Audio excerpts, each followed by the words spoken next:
Okay, so we've been talking a lot about comedy, and my curiosity is for me, music is the other. It's the thing that I don't understand. I put up on a pedestal. I've always said, if I could make my living legitimately in a rockabilly band, singing and playing rockabilly music, you would never see me in comedy again because it would just make me so happy. That's an illusion because it wouldn't. I'd say, how come no one's laughing? Right. Well, they would be laughing, actually. I'm playing Honky Tonk Man. Yeah. By Johnny Horton. How is this not killing? Why aren't they howling right now? Howling? Don't they know this is a real Gretsch 6120 from 1959? It's got the cattle brand on it. I've got a harmonic tremolo on. But no, I've always put what you do as the other. And so then I think what we all do is we tend to think, my thought is, okay, I'm here in comedy and I'm always living like second to second. And if something goes wrong, I've got to quickly figure out how to fix it. And it could all fall apart any second. But if I could play guitar and sing and write songs like John Mayer, I'd be bulletproof. And yet I talk to you and you don't feel that way at all. Well, I don't feel bulletproof, but for different reasons. I always tend to have a different version of the same problem everyone else has.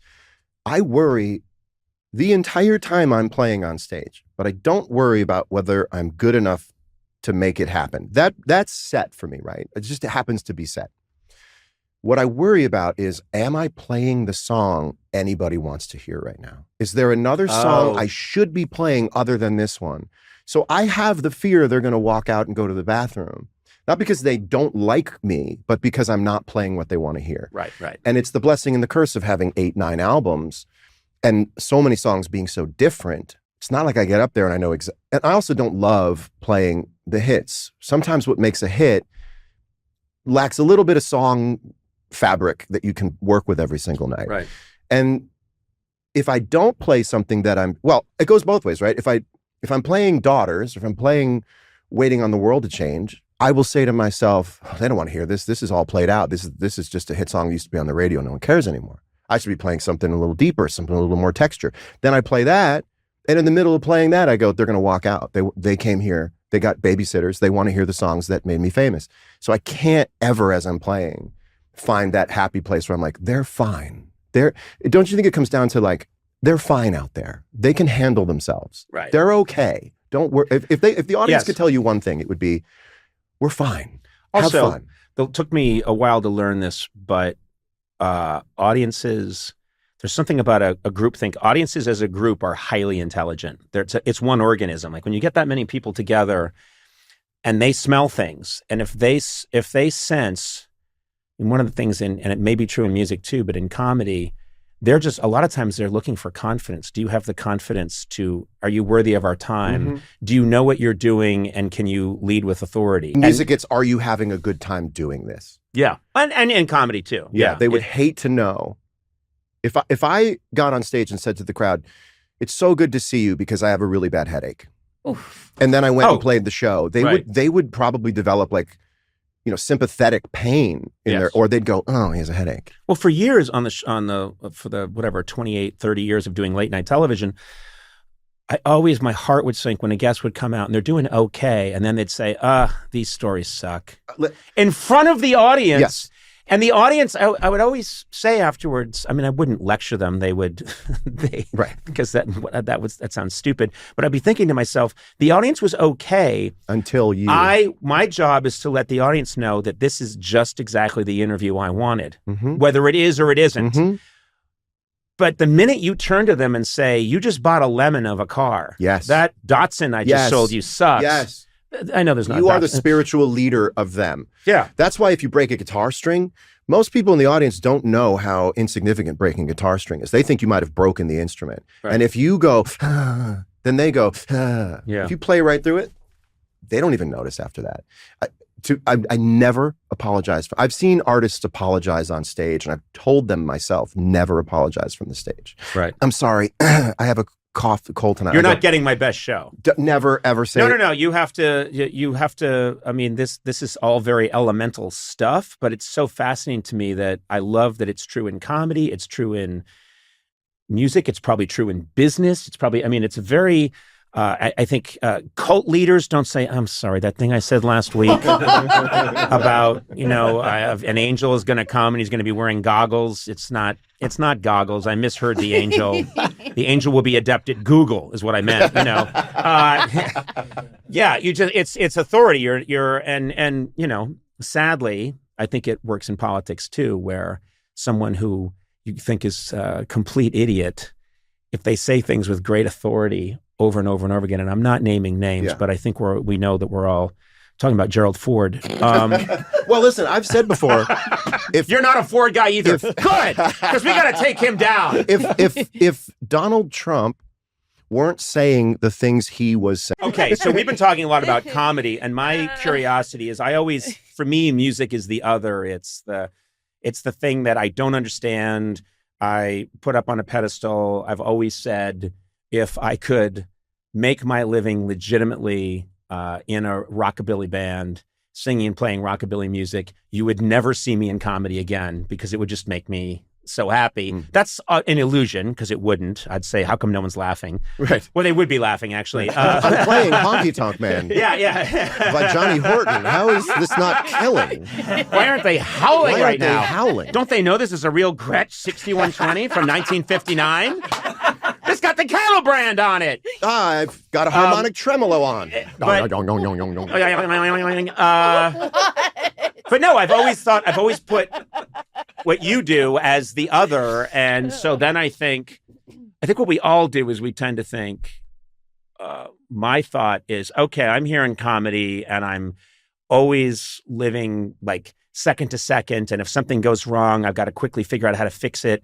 And it could all fall apart any second. But if I could play guitar and sing and write songs like John Mayer, I'd be bulletproof. And yet I talk to you and you don't feel that way at all. Well, I don't feel bulletproof, but for different reasons.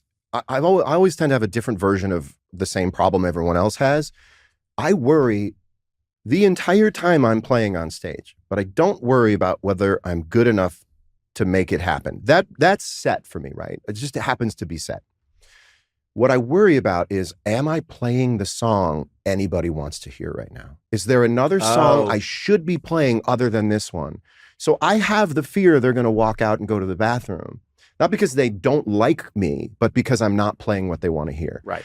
And it's the blessing and the curse of having 8-9 albums and so many songs being so different. It's not like I get up there and I know and I also don't love playing the hits. Sometimes what makes a hit lacks a little bit of song fabric that you can work with every single night. Right.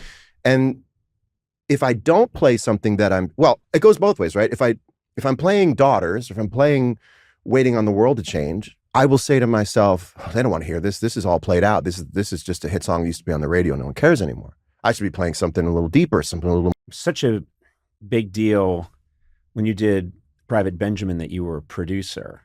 It was very unusual. I didn't look ever at my career as climbing the ladder. Mm-hmm. I mean, I went through anxiety when they pulled me out of the chorus and put me into a show because I wanted to dance. I had preconceived ideas of what I was going to do and thrilled about the opportunity to be dancing in all kinds of shows. I'm not that person who has the kind of ambition and what is me to prove to anybody else. Mm-hmm. It was a practical decision to produce that movie. Because we didn't need Ray Stark. We didn't need any great big producer. We had an amazing script. You've got producers, on your movie. They're counting the money, line producers and so forth. Mm-hmm. There's no argument about the film. It was going to be great. We had a relationship, and I did with the head of the studio. And the end of the day is that it was practical. We didn't need to spend more money on the budget for a big producer that's going to take a piece of the movie. So maybe this was a business decision. Mm-hmm. It wasn't a decision that I'm going to show him.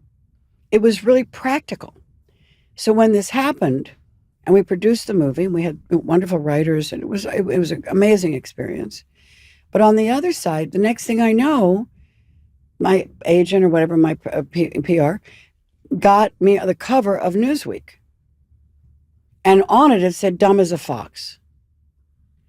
And what that was like, I say it double-edged sword. Mm-hmm. Because suddenly, this person that was perceived one way is now suddenly producing. And that was a hail. That was like a very cool thing. But then directors, so forth, really felt like I wanted to do my own thing. I ran my own show. Everything had to be the way I wanted it to be. And that's where we get into the glass ceiling, how the people treat you, how they look at you, until you make another hit. I only looked at that from a perspective of looking at life. Girls were not, it wasn't easy for girls to say, I can.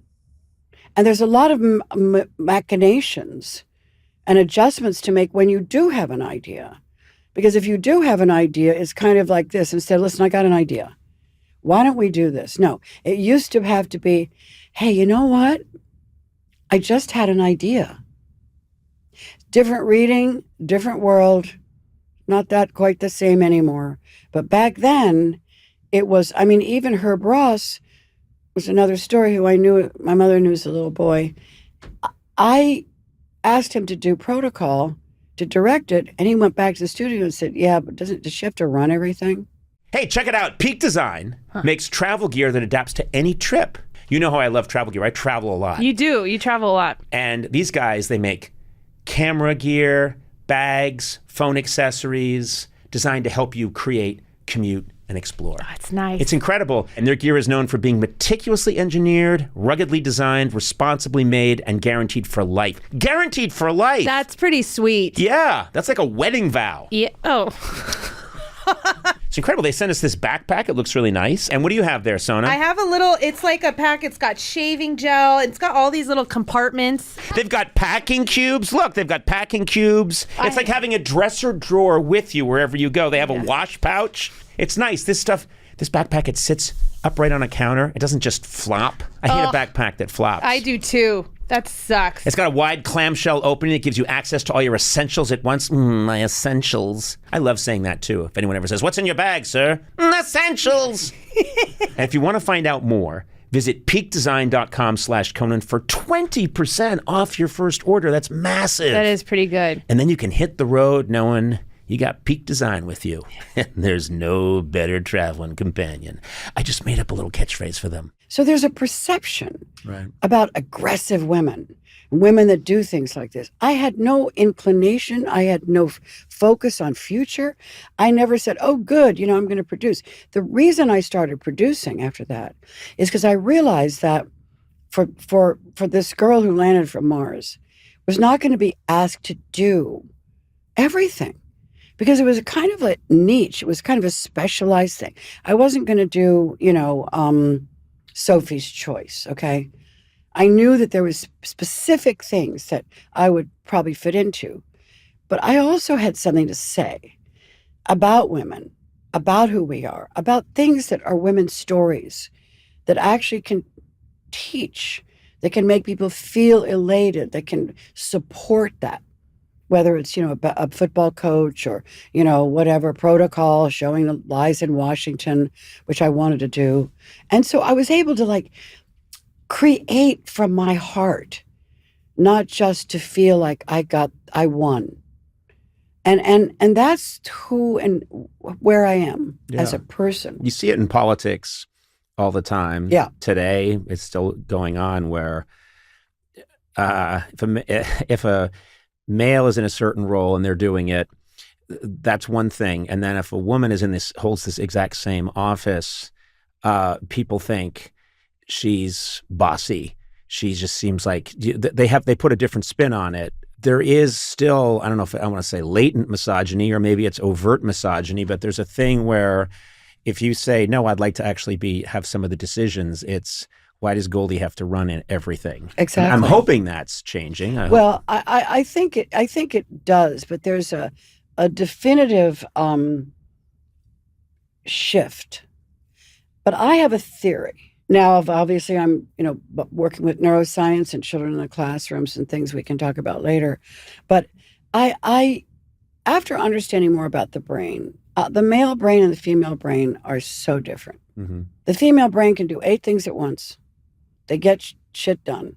They decide they're going to do this, they do it. They're busy, they fix things, they're whatever. They're fixers. They literally are, basically these thought people who actually we bring in understanding about how to fix it. The male, I think, especially now, isn't doing as well as the women. Women are graduating college, they have jobs. Yeah. The boys are not doing as well. This is a very interesting shift right now.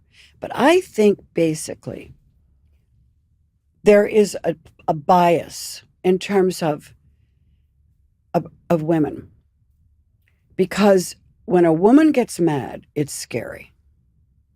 When a woman is feeling angry or ranting or off, that is not good because men don't like it. They hate it. Yeah.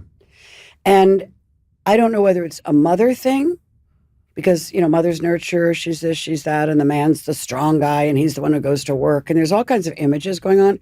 But down deep, I ask that question of how men actually feel emasculated with this, which is a bad feeling. Yeah. And that's where we can get a lot of the Ubering over, that kind of feeling when you're in a situation is fragility. It's funny you say that because I am fragile. And that's all the time we have for today. And emasculated. That was a long time ago. It was a farming accident. It's just funny you say that because I am not fearful of an angry man, but when a woman is upset, I freeze up. I'm terrified of a woman being upset. Not necessarily even angry, but it's fascinating to go back. And I think, of course, it has something to do with mom. Of course, it has something to do with, there's so much going on with us. Yeah. And if we could get in there and pull out the wiring a little bit and look at it, we would understand better. But I know with my wife, it helped so much when I was able to say to her, years ago when we were first married, when you get upset about something, it's terrifying for me. And she said, "Oh, I didn't know." And then we were able to figure that out. And then I started drinking, and that really helped. It helped a lot. There's a little bit of my comedy backstory that I have to tell, which was a lot of people that my age filtered through your show either as like cast, through UCB or internships. Mm-hmm. And I did not, but I really tried my damnedest. And I wound up getting an interview with Cecile. Did she run interns? I think she did for a while. It's been a while. Was before my time, but Cecilia Pleva was. Yes. She was our casting director. Nicole Savini was... and Cecilia Pleva also played Camel Toe Annie. Yeah. A character named Camel Toe Annie who had her own dance and a song, and she would run out and great book. She was great at her job. And then we were like, are you going to be willing to put on this prosthetic and really tight pants? You don't need me to describe what Camel Toe Annie would look like. It's kind of in the name, sure. Yeah. Yeah, I think it is. And anyway, she would run out and do this wild hip grinding dance while the song Camel Toe Annie would play. And so a shout out to her because she was great and a true warrior. I think I interviewed with her for an internship. Yeah. And because when I was a sophomore in college, I cold called NBC Human Resources. I literally called, I called information and got NBC and I said, can I have human resources? And then I said, I'm looking for an internship. And they said, well, when's your spring break? Can you come in for an interview? And I came to 30 Rock, literally from a cold call. I got into 30 Rock for an internship, for an interview. And they said, okay, well, you seem like a nice kid. Where do you want to work? And I said, Conan O'Brien or Saturday Night Live. I want to work at Saturday Night Live. Well, wait a minute. You said Conan O'Brien. But they changed it. Yeah. But why'd you have to edit it? Okay. Make sure, Gourley, that you cut out the Saturday Night Live. Yeah, right. No, but they said you can't. They said, well, the Saturday Night Live internships are only, fall and spring semesters. Mm-hmm. So which one of those can you do? And I said, I can't. What are you fucking kidding me? I go to school. I can't. Right. In Ohio, I can't go to If you Well, use so- that language, that's probably what you did. Yeah, and then I was very angry, and then, so I said, "Well, what else can I do?" They said, "Well, Conan is year round, so you could do that in the summer." And I said, "Yes, that'd be amazing." And I went. She sent me right down to an interview with Cecilia. Had a great chat, and then I went back up, and they said, "Well, while you're here, why don't we send you to some other places?" So I went down to Channel 4, which was on your floor, Right across the hall. yeah, from us, on WNBC, 6. Yep. which is the New York City local NBC affiliate. Flagship station. I interview there in their press and publicity department, and that and the woman there says, "Well, I feels like we got a great fit. You got the job," and I was like, "Oh, okay, great, amazing." But I also had this little pit in my stomach, like I think my interview with Late Night went well. I don't know. I guess I have to take this. So I went back to school. Like a week later, Cecilia calls me on my dorm phone and she's like, "Hey, great news. We'd love to bring you in for the summer." And I was like, "Oh," and I had this like crisis. Yeah. And I thought, if I turn my back on WNBC press and publicity, that will follow me through show business forever. It would have. And I can't. You don't want Chuck Scarborough on your ass. Yeah, exactly. And so I told Cecilia that I had already accepted this internship at like literally down the hall, and that I had to just do it. I had to stick it out. Yeah. And so That's I did. honorable that you- And I would walk past your studio every day, just like so sad. And I'd say hi to Cecilia, and she would she let me into some tapings. Oh, good. I remember seeing an amazing sketch. Actually, I would love to retell it, but I feel like it's too long. But it was about a chef. It was about one of your guests was an author who had a book, but also when he was scared, he would smell ham or something like that. And That's my comedy sensibility, America. And so he's doing this interview with you, and at some point, that's why I'm here doing a podcast. he starts getting really scared during the interview, and it looks like a real interview. Like you guys are playing it super straight, and he starts getting really, really scared, and he's like, and you're like, "What's going on?" He's like, I smell ham. I'm really scared. And then he runs off to the side of the stage and pulls a curtain, and there's just a guy cooking a giant ham. Yeah, of course. And he's like, "Oh, thank God. It was just an actual ham instead of my fear reflex smell of ham," or some just bizarre. And it was more confirmation that this was genius, and I was in the wrong place in the press and publicity department. All worked out fine. And I guess I'd love so. to say I was absolutely convinced that if I didn't, I've said this many times before, but in 1986, I was convinced if I don't get a job with David Letterman as a writer performer, then I will never, ever, ever amount to anything. That is my only path. And I got real close, didn't get it. And but when I look at everything that's happened in my career, I realize if I had gotten that, I never would have gone to SNL. Yeah. Met Lorne. Lorne wouldn't have seen something in me and said, "Hey, maybe he could take over for Letterman." No one else would have done that. Yeah. I've told Lorne, I still think it was a mistake, but thank God. And so that's a message I try and tell a lot of young people out there is you are convinced that there is a way, and there are an infinite number of ways, and it's always going to be different than what you thought.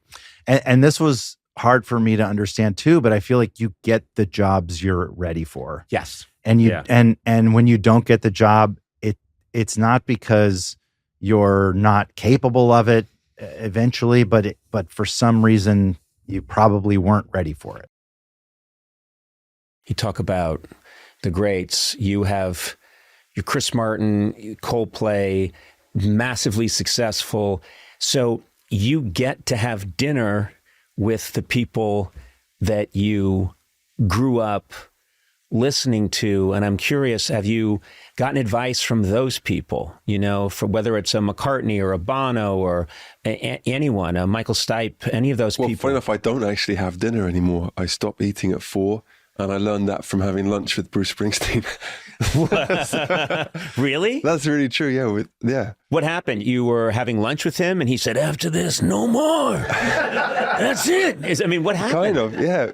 First of all, Bruce is in my equal top pantheon of heroes. And a wonderful guy. And I love him, and I love Patty, his wife. And I was lucky enough to go over there for lunch the day after we played Philadelphia last year. I was on a really strict diet anyway, but I was like, Bruce looks even more in shape than me. Yeah. And Patty said, he's only eating one meal a day. So I was like, well, there we go. That's my next challenge. Did you see what that meal was? It's an 8-foot-long submarine. Hey, 1 meal a day. And then you see it's this giant vat of beef chili. The chef came out and said, today we have flank of buffalo with a steroid sauce. Washed. Yeah. Well, I do this when I've had the opportunity to sit with people who are heroes of mine. I find myself drifting out of my body sometimes to look at the experience from outside. I get a little self-conscious, and I've learned to pull myself back in and say, just be with this person right now, for sure, and talk to them. But it's hard to do when you're talking to a huge hero. Well, I think for two reasons. One is we live in a culture where we celebrate people as much as criticize them. We also have our celebrities in that, and we're very much ingrained to sort of think of them as from another planet. So if you didn't grow up around that, like you didn't or I didn't, in some small part of you think, oh, Tom Cruise comes from another planet where everything's fine. Yeah. Of course, that's not true, but it's easy to fall back into that belief, even when you're sitting with someone. For example, with Tom Cruise, who I love his work so much. The first time I met him, I didn't say anything about being a fan because I was like, he doesn't need to hear this. Right. And then I realized, no, he's a human. So next time I was like, I love Oblivion or whatever it was. So I have to do that thing as well. It doesn't have to be someone older. It could be Adele or Harry Styles or anyone that I think is great. Sometimes I might drift into that almost worshipful fan, treating them as a bit of an alien thing. Yeah. But then remember, oh, this is a person and might even be my friend. I love any moment where I get to see these. It doesn't happen often, but if I get to be around an icon and I just see that, oh, yes, they're dealing with the same stuff in their life as I am, that makes me very, very happy when I, have that experience. And my one with Bruce Springsteen was a number of years ago I did a charity event. He was the music, I was the host / comic. We both do our thing, and then we're sitting at this table together after we're done, and Patty's with him.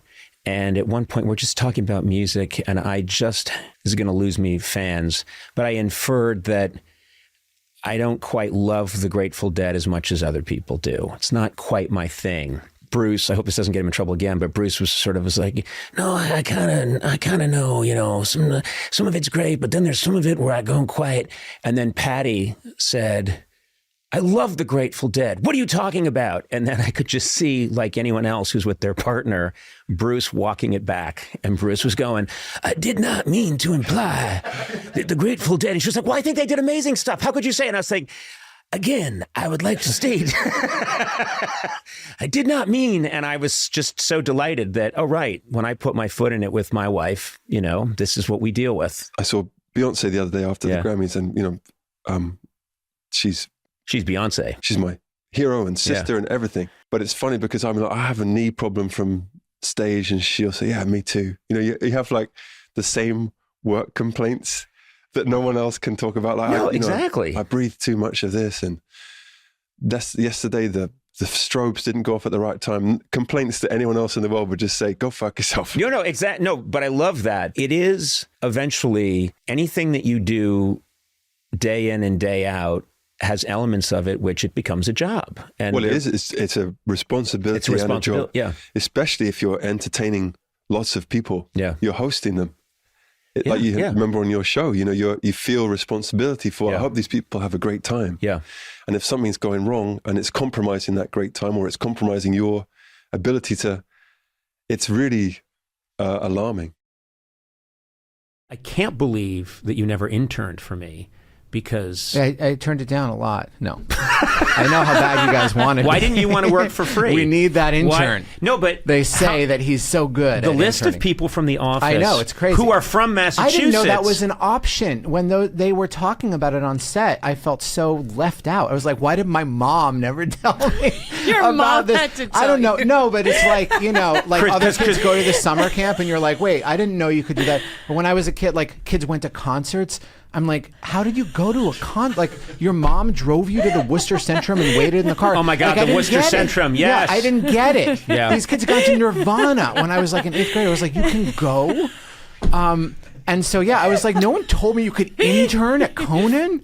Yeah, and when you think about it, I think half the cast of The Office interned for Carell me. interned at The Office. at Conan, damn it. He also Joke had to still works. intern. He also had to intern at The Office Yes, when he he first did. got. That's how low down he was. He worked his way up. So many. All right, you can Fast. You can play Michael, but you also have to intern for the first year. You have to get Dwight coffee. so weird. And it worked against the character prep, too. It was not the right dynamic. Yeah.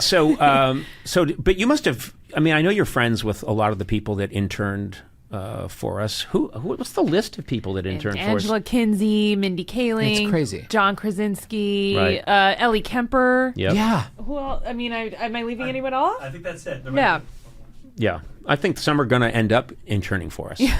Yeah. Still. Yeah, there's a long On the road ahead. podcast. I think Krasinski, when he gets his comeuppance, will be here getting Yep. me coffee again. Yep. I loved it the last time I saw Krasinski. I think he had a bodyguard. And I'm thinking, you used to get me coffee. And now there's someone here to protect you from me. That's funny. I don't blame him. I don't blame him either. I'm a very violent man. Yeah. Yeah, he's a lot of enemies. I've always heard that Mindy Kaling does this thing that I want to ask you about, which is something that is near and dear to my heart. Making confirm up, any making, rumor about making her. up lies that don't really exist for any reason. Just making up a very random lie. Yeah. And it's kind of a way of pranking people, but it's something that's always fascinated Yeah. me. I love that as well, and I'm a big believer in that. But can you give me examples? Is it true, first of all, that she loves to do that? Now and then. She hasn't done it in a while, I hope. But She told me she really needed money, yeah, and I gave her $100,000. And then That's how she's so rich, She started yeah. giggling. yeah. She told that to Warner Brothers. They're like, all right, sure, whatever you need. She once on The Office told me that there was a female director that had done an episode of one of my scripts, and I didn't especially like how the direction went, not a huge deal, but Mindy said that she had used to date Greg. That the And director used to date. The director used to date Greg. And also, we're like 24, so everyone looked like a grown-up to me. This woman was way, like 20 years older than Greg. But I was like, oh, okay, all right. And so then Greg was like, what'd you think of her as a director? And I was like, yeah, she was good. And so we hired her back. But I should have said, like, not my favorite director. And then later I told him, like, you used to date her, right? And he was like, what are you talking about? She's like 60. No. How would I have? Anyway. When someone lies and the lie doesn't have a point, Yes. and then they act like they gotcha. She To never me- acted like she got me. It was just a private joke, which is even more pure. I have to Anyway. admire the comedian that doesn't need an audience, just her and God. Okay, I don't know what you're talking about. A comedian doesn't have an audience. You've got to score. You That gotta feels go like a fast. Fellini movie. Yeah. I've been around people sometimes who say, yeah, on my way in today, a pebble, shot up from the road and cracked my windshield. I got to get it fixed. And I'll be like, that's too bad. And they'll be like, no, it didn't. that's not- Fuck you. Wait a minute. That's I missed out here. pathological. Well, Sona, you've done that to me plenty of times, always with a pebble. I'm sorry, Emma. I love the pebble bit. You fall for it a every good single bit, I time. guess. You fall for it every single time. I mean, the key to it, the pro and con, is that it's so mundane, but there's also no payoff. And people think who would lie about such a thing? Right. But Huge waste of time. yeah. So that's something I like that about Mindy. I like that she's willing to take you down that She cares road. about comedy. Yeah. And she's an amazing hard joke writer, too. Yeah. Yeah. I think those two go hand in hand. I think so too. Yeah. I do want to talk about your book, Be Useful, 7 Tools for Life, because I read this book yesterday and there's so much in here that, as I said, if I had just seen your action movies over the years. Especially in the early ones, I would think, well, this man, he's a great action star. But then, as you started to make other movies, and I got to interview you and be around you a couple of times, I saw how hilarious you are, how funny you are naturally, and it's in you. I thought, okay, there's more in this book that comes out that I never imagined. For example, you say that, and I would have thought, if you have to define the self-made man in Hollywood, it would be Arnold Schwarzenegger. You come from a very poor part of Austria. You grew up no running water, and you didn't speak the language, and you came here and you managed to not only be a bodybuilding champion, but a biggest movie star in the world and conquer politics. You do all these things, and you overcome all these challenges. And in your book, you say, you can call me whatever you want. You can call me Schnitzel. You can call me Arnie. Do not call me a self-made man. What do you mean by that? Well, it's I know that people, when they call me a self-made man, it's a compliment. They mean it as a compliment. But I also at the same time want to make it clear that a self-made man means that there was no one that helped me, that I made myself, which is not true. Mm-hmm. I mean, my parents helped me, my father, my mother, my teachers helped me, my coaches helped me. I had all these bodybuilding coaches and weightlifting coaches that helped me. I had Joe Weider, who was kind of like the king of bodybuilding and fitness in America, bring me to America and make my dream become a reality.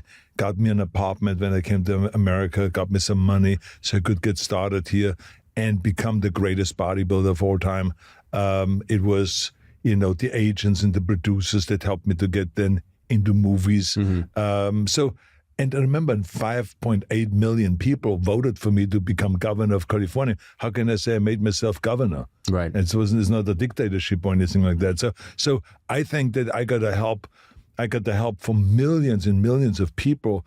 And I want to have people understand that I know that I'm a product of a lot of help. Mm-hmm. Because that's important to each one of us to know that we're a product of a lot of help, because that makes you then go and feel responsible also to go out and help other people. Because a lot of young people and people that are helpless, people that are poor, people that don't know how to make the next move, to help them. Yeah. Because we were helped, so let's help them. So this is what made me an enthusiastic kind of public servant, someone that got involved very enthusiastically with Special Olympics in the beginning in the 70s and create weightlifting for Special Olympians and become the international coach for them. That's what got me involved in the President's Council on Fitness and travel through all 50 states and give something back and promote health and fitness. I started after-school programs, and then eventually I ran for governor when everyone said, Arnold, you're insane. Because you're going to miss out on 2 movies a year, which you make $20 million a movie. You're missing out on all that money for becoming governor. Are you crazy? And I tell people, I said, look, every dollar that I made was because of America.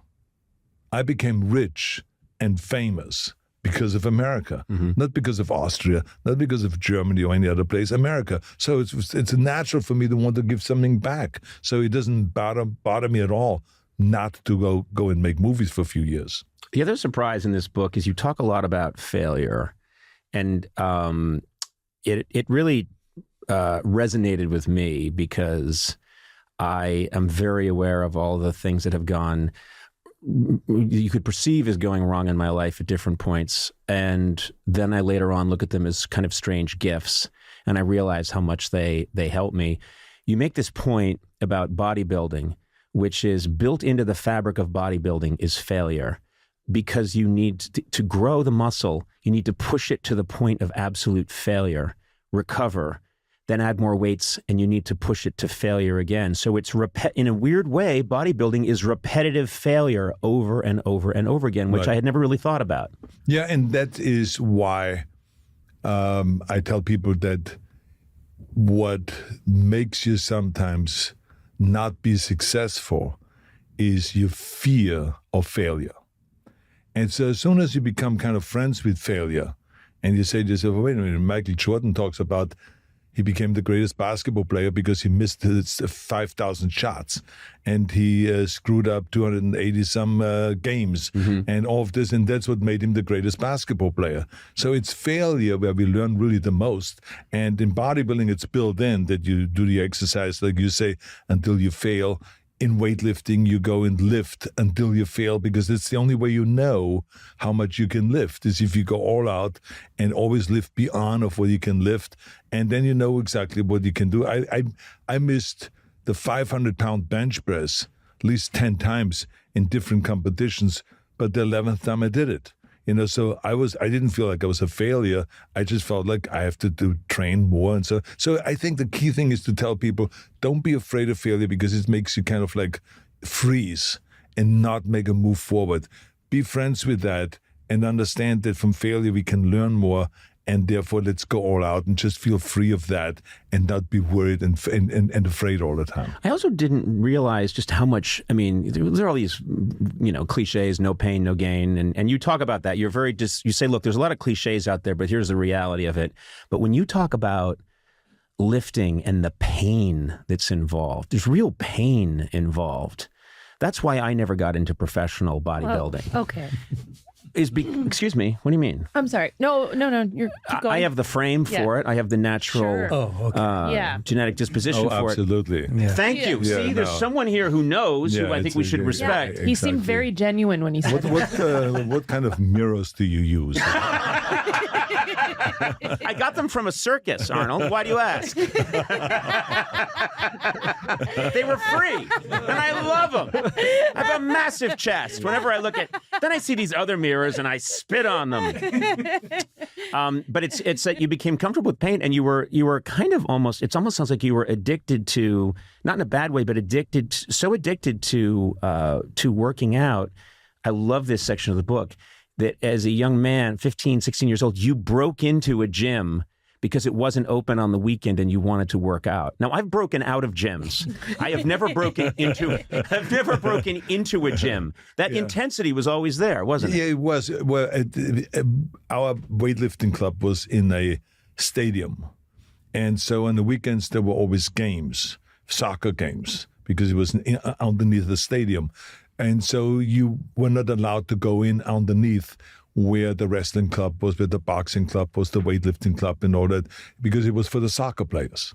And so I had to kind of sneak in. So what I did on Friday night was I opened the latch of the window on top. Mm-hmm. And so that from the outside I can open up the window and then crawl in. And sometimes, one time I forgot to open it, and I just broke the window, and I climbed into the back, and then I worked out for hours and hours and hours. It was like absolute heaven. But what is important here is to recognize that your brain and your mind is no different than the muscle. So the muscle grows by pushing it and going through pain and through discomfort. Well, the same is with your head. Mm-hmm. That if you really want to grow as a person and if you want to get tough, you got to go through pain. You should not shy away. And this is a lot of times today with today's youth. When they talk about, the boys are having a problem, the girls having a problem, this is a problem, there's a problem. Everyone has a problem. It's like they're getting softer. Mm-hmm. And they're not willing anymore to kind of take themselves through this pain period and through the discomfort. Everyone wants to be in comfort. Kids want to sleep in to 7, 8 o'clock at night. When I sleep longer than 6 o'clock, I already hear my father's voice, who has been dead for more than 50 years. But I still hear his voice. Arnold, be useful. Mm-hmm. Because that's what my dad always said. And he always would say, he says, do you think this country was built by people sleeping in? No, this country was built by people that were able to work hard, to work their ass off, and to go through torture, and to go through pain, and to do all of that. And so that's what motivates me. because I don't want to go and lie around and live in comfort. Yeah, when you go on vacation, of course, when we go skiing, I go to Sun Valley, yeah, then I live in comfort. I sit out in the jacuzzi after skiing and all that stuff. But I mean, throughout the year, it's all about, okay, we got to go and do something. Right. Move the things forward. And if I don't have enough to do with my own work, then you do some stuff for the community. Yeah. So there's always things to do. And so this is what I'm trying to teach people, is to make this life rich. Yeah. Not to exist, but to live. And living means really to go all out 24 hours a day. Yes, you sleep 6 hours a day, or if you need 7 hours, so be it. But the rest of the time, there's so much that we can do. Well, I need 15 hours of sleep. 15 hours. No, poor baby. Yeah. And then I need to sit in a bath of heavy cream. How many? Sona, you remember, you just have to pour the cream into the tub. Yeah. How many times do you have to change diapers during the night? And he needs his Sometimes bottle. Yeah.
This is a glorious day because for the first time since she left to go on maternity leave and give birth to Mikey and Charlie, her beautiful twin boys, Sona Movsesian is back in the podcast studio. Sona! Hey, it's good to be. Can I say something? It was good to be back. Yeah, it was nice. It was kind of emotional because you zoomed in once, kind of recently, but to have you back here in the studio, and of course I've been here with David. Mm-hmm. David is Sona's assistant, and yes, you heard that right. My assistant has an assistant named David Hopping. He's more your assistant now. Well, yes. But what I'm saying is, you used to have an assistant. That's right. We had the best time. It was a great couple of years. Which enabled you to do absolutely nothing. Sona was the best boss, though. Yeah, I was. Yeah. So, anywho, he says I was the best boss. Yeah, because he lets you watch, Big Brother or whatever it is you watch. Grey's Anatomy. Okay, whatever. Whatever. Yeah. I don't know. You're so jealous. I haven't watched TV since Mayberry RFD went off the air. Anyway. No one got that. David, there's two people out there who got it, and boy, are they happy. And both of them worked on that show. Listen, David has been doing his best to fill in for you, and I think doing a lovely job, doing a fantastic job here in the podcast studio. But great to have you back, Sona. And people have missed you. People have told me everywhere I go, people say, how's Sona doing? Yeah, that's nice. Yeah. I was really excited to come back. And then I think 5 minutes into being here. Can I tell you what happened? I think I want you to say it. Okay. So I see Sona in the parking lot. We're here at the Earwolf Studios on Sunset Boulevard. Just a fun fact, right across the street from where Greg Daniels and I got started in the business in 1985. That's cool. At Sunset Gower Studios, Very not cool. necessarily the news. Little fun fact. Anyway, I run into you in the parking lot as we're both about to walk up, and we hug. And it's kind of emotional. You're back. You look fantastic. Doesn't she look fantastic? She looks great. Yeah, you look amazing. You really do. Thank you. You look amazing. And we're just so happy to see you. Thrilled. And then we walk into the offices, and there are a couple of people here, and Ruthie's here from Team Coco, and she's happy to see you and hugs you. Nice. And David's hugging you, and everyone's hugging you. I want to say maybe at most 2 minutes went by. Yeah. When you found that there's these energy bars here, little snack bars. Yeah. And so Sona unwrapped one of the snack bars and was eating it. And you seemed really happy, and everyone was really happy. And you're about halfway through this bar. And I said, what you got there, Sona? And you went, what is it? What was it? It was a kashi chocolate almond, sea salt, delicious, bar. Yeah. And you were halfway through. You're really enjoying it. And I said, what is that? And you went, oh, it's this. And I said, and what flavor is it? And you held it out just a little bit, and I smacked it out of your hands. And it went flying across the room and shattered into a million pieces. And you shouted out, you dick! Yes. Mm-hmm. And I was thinking, that's what I do. Minutes. That's what I do. And you think just because you gave birth to two babies. Oh my God. That you get to come in here now and be treated differently. And what I'm trying to teach you is no. You've got to get your reflexes back. I've done that on the TV. I've done that to you hundreds of times. Yes. It's actually featured in a very popular YouTube video that's out there where I demonstrate how I do it in front of an HR person. Right. No shame. You held it out to me because you completely forgot. You were so busy giving life to the world that you forgot what it's like to guard your kashi bar around Conan. I wasn't even angry at you. I was angry at myself. Appropriate. Because I should have seen that coming a mile away. Right. And now at this point, like you did that once when we were on the show where I was holding a plate of watermelon. You're like, what do you eat there? And I'm like, oh, it's a plate of watermelon. And you didn't hit it. You kicked it. That was hard. Did a roundhouse kick. Because I had to kick out of my hand. Yes, and I kicked it perfectly. So it went flying. And, that takes real coordination. It was, I have very long legs, and I did a spinning kick and hit the plate, which was paper, fortunately, but I didn't care. It could have been on a Ming vase, and I wouldn't have cared. And the watermelon went flying. Crew members were there. and they weren't used to this. And it's always right when I really want a snack, I find the perfect snack, and it's almost as if something triggers in your brain where Yes. you're like, Sona's enjoying herself. Oh, yes. Let me ruin it. The way a shark can smell blood, I can smell joy, and I have to attack. If I sense joy, I must strike.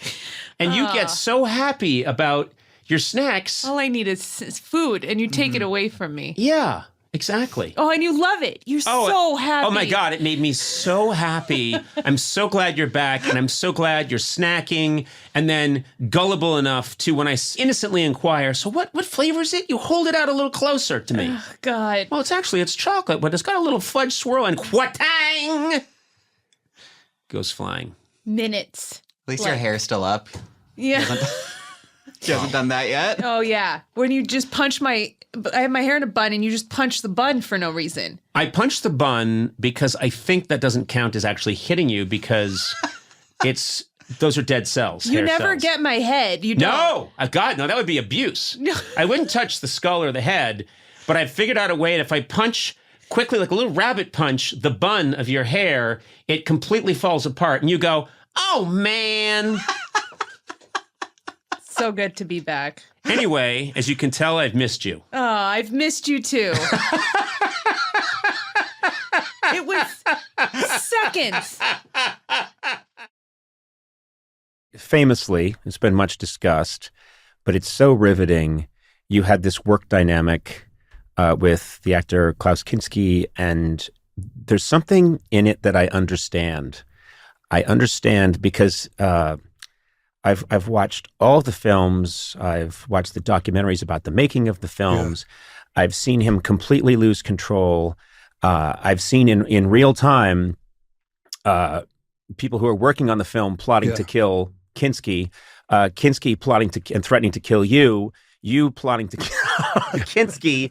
And I swear to you that what I'm saying is true right now. I've worked in comedy for 40 years, and for 30 of those years, I worked many times out in the field making comedy under duress in strange conditions. And I've wanted to kill people that I've worked with. One of them's here. Oh, no. But I've gotten to an altered state at times. I've been hungry and cold, and we've needed to get this shot. And a lot of what I do is somewhat improvisational, and I need to improvise something and make something happen. Yeah. And you have to deliver. And I have to deliver something. And I do think there are times when I've gone to another state. And I'm thinking specifically of an episode I did where we were shooting in Italy, and it was late in the day and we were exhausted, and suddenly we had to shoot a thing where we're hunting for truffles, and I started to lose it. And I think I lost my mind during the truffle hunt and started hopping around like a rabbit. Now, anyone watching it might think, I don't know what's happening with Conan, or maybe he's just doing this because he thinks it's funny. No, I really did lose it and have this kind of madness, but I also understand I'm kind of in love with it. There's a part of me that is attracted to it. And of course, what you were doing, multiply that by 1,000, your work with Kinski. But when you say afterwards, no, we were brothers, to most people that would seem impossible that this man could be screaming at you and abusing you and you screaming back at him. But no, I understand it. I understand how you can go through that with someone, but also cherish that bond. Does that? It's hard to describe it. And in my book, I describe quite a bit about it. Number one, there is a side to all this which is hilarious. Number two, I've never lost it. I cannot remember that I ever lost it. I've always been the calmest of calm in such situations. Yes, that's right. You don't lose it, yeah. He would scream at the native people in the rainforest, and they would huddle, sit down, because they solved their conflicts very quietly, whispering in whispering voices.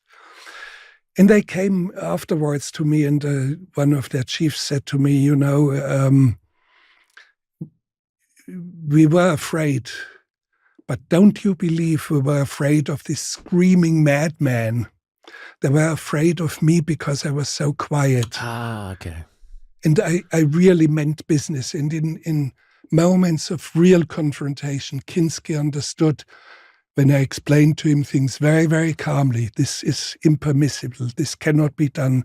What you are trying, there's a task that is beyond the two of us. We have to stick to it or else. And he would know that this or else would mean he would be a dead man within 30 seconds flat. I didn't have to spell it out.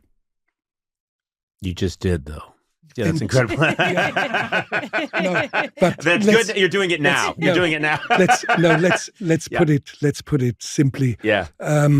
You have to have it in you to stop at a certain moment and to understand, yes, you do not do this. You're not going to kill each other.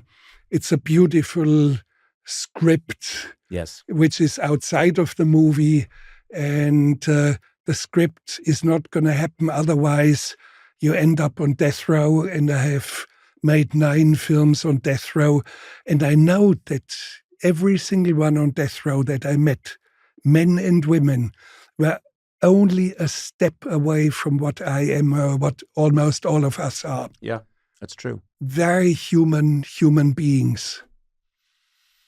It's interesting because there's this new movement that's being discussed lately, and it was written about the other day, I think, in the New York Times, which said when dealing with someone who's out of control or psychotic, they say become a gray rock, become bland and very, very sort of almost disinterested, and they say it's the best way to treat them. So had you screamed back at Kinski and entertained and tried to meet him scream for scream, the whole thing would have blown up by staying almost inert as you did. No, we had a plane crash and only garbled messages in our camp. We didn't know exactly where was it, how many people.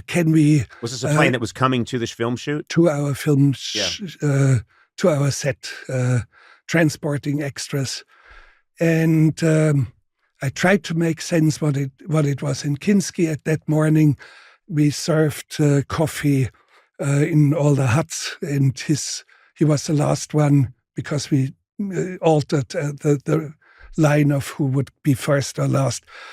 His coffee was lukewarm. He just lost it over it, and he kept yelling and screaming for an hour and a half, foam at his mouth. I mean, literally, I'm not exaggerating, screaming at the top of his lung, that close to my face, that close. And I tried to explain, Klaus, there's a plane down. We need to understand what the garbled radio is transmitting to us.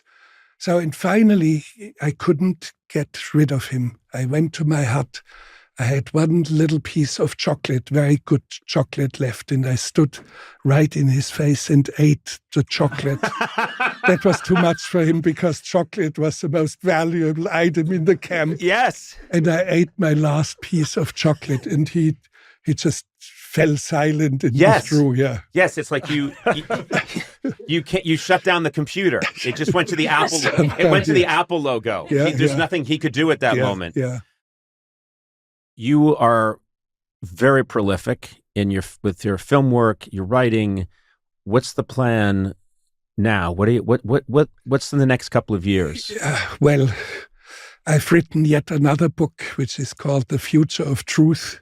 Very wild, furious storytelling, but it will be released in. Is it fiction? No, but it's much of it is also storytelling.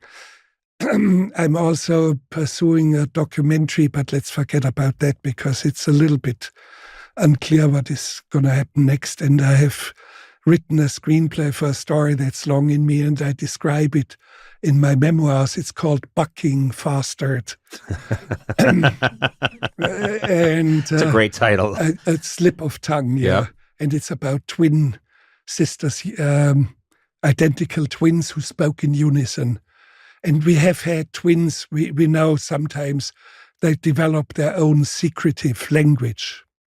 But these twins, unique, we have never seen or heard of anyone else, and I was in very close contact with them. They spoke in unison. That's incredible. When they opened the door and they said, please come in, and do you want to have a cup of tea? That can be ritualized and rehearsed. but they would answer a question that they could not expect in unison. And there was a court case, a truck driver, an ugly,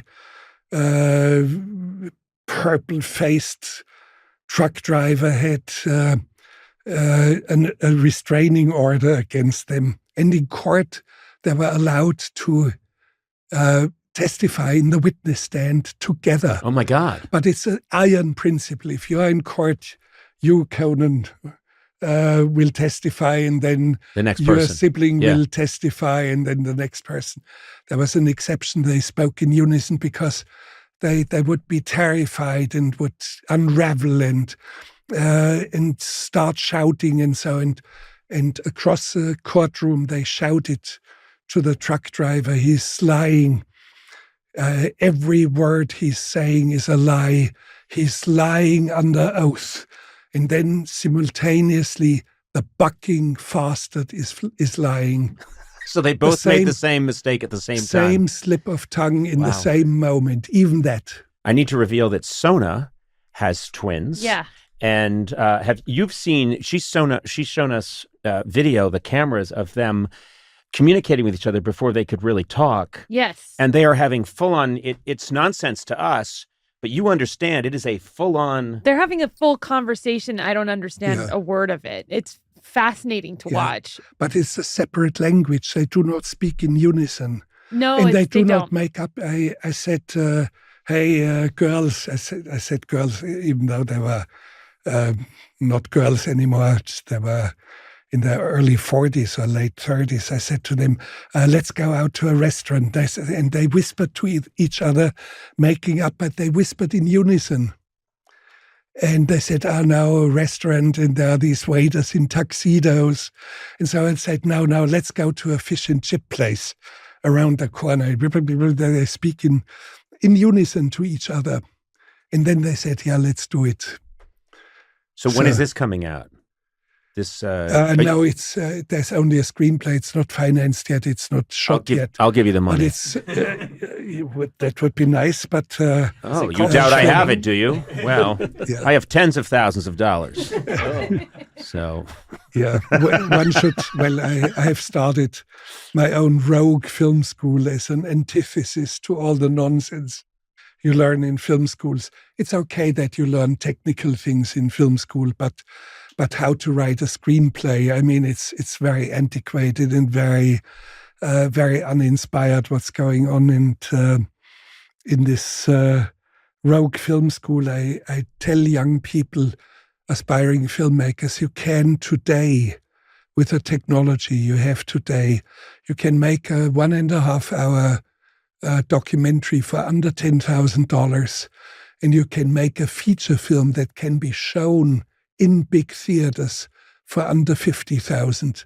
And it actually has been proven. We have seen some films in theaters successfully that were made on cell phones. Yeah. And they're very good.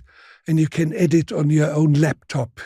Just roll up your sleeves and do it. That's incredible, because I think about the famous story about you is that you stole your first camera. Yeah. You didn't have a camera and you stole it. And I love this line from the book. You say, I refuse to think of it as stealing. You said, I was exercising a natural right to put the camera to its intended use. I thought that is such a fantastic rationalization, but also it makes perfect sense. But you had so many limits.